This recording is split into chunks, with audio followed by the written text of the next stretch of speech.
نحمدہ و نصلی علی رسولہ الکریم اما بعد اعوذ باللہ من الشیطان الرجیم بسم اللہ الرحمن الرحیم لا حول ولا قوة الا باللہ اللہم صلی علی محمد وعلی آل محمد۔ ناظرین کرام السلام علیکم ورحمۃ اللہ وبرکاتہ۔ آج اس ویڈیو میں ہم جس خواب کی تعبیر بیان کریں گے وہ ہے خواب میں کسی کو مارنا، لڑائی جھگڑا کرنا یا کسی کو جان سے مار دینا یا زخمی کرنا۔ اس خواب کی مختلف صورتیں ہیں اور اسی طرح اس کی مختلف تعبیریں ہیں۔ خواب میں کسی کو مار کے زخمی کرنا، خواب میں کسی کو تھپڑ یا مکہ وغیرہ مارنا، خواب میں کسی کو لات سے مارنا، خواب میں کسی کو اتنا زخمی کر دینا کہ بہت زیادہ خون کا بہہ جانا، خواب میں کسی کو جان سے مار دینا، اور اسی طرح کچھ اور صورتیں ہیں جس کی ہم آج تعبیر بیان کریں گے۔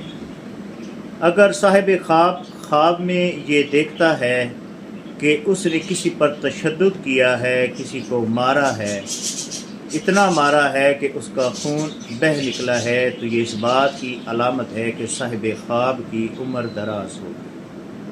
اگر صاحب خواب میں یہ دیکھتا ہے کہ اس کو کسی نے مارا ہے، یعنی کہ صاحب خواب پر تشدد ہوا ہے، تو یہ اس بات کی علامت ہے کہ کسی لالچی یا کسی ظالم شخص کے ساتھ اس کا واسطہ پڑے گا۔ اگر صاحب خواب میں جانوروں میں کسی چیز کو مارتا ہے، کسی کیڑے کو، کسی مکوڑے کو، سانپ کو، چونٹی کو یا کسی خونخوار درندے کو، تو یہ اس بات کی علامت ہوتی ہے کہ اپنے دشمن پر، اپنے حریف پر غالب آئے گا۔ اگر صاحب خواب میں یہ دیکھتا ہے کہ اس نے کسی کو لات یا اپنے فرزند کو یعنی کہ اپنے بیٹے کو مارا ہے، تو یہ مال اور دولت اور نفع ملنے کی علامت ہوتی ہے۔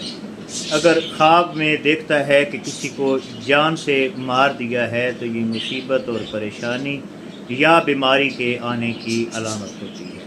اگر خواب میں یہ دیکھتا ہے کہ اس نے اپنی بیوی کو یا بیوی نے شوہر کو مارا ہے، تو یہ اپنے عزیزوں میں، رشتہ داروں میں کہیں لڑائی جھگڑا یا فساد ہونے کی علامت ہوتی ہے۔ تو ناظرین کرام، یہ تھی ہماری آج کی ویڈیو۔ اللہ کریم ہمیں نیک اعمال کرنے، نماز پنجگانہ ادا کرنے کی توفیق عطا فرمائے۔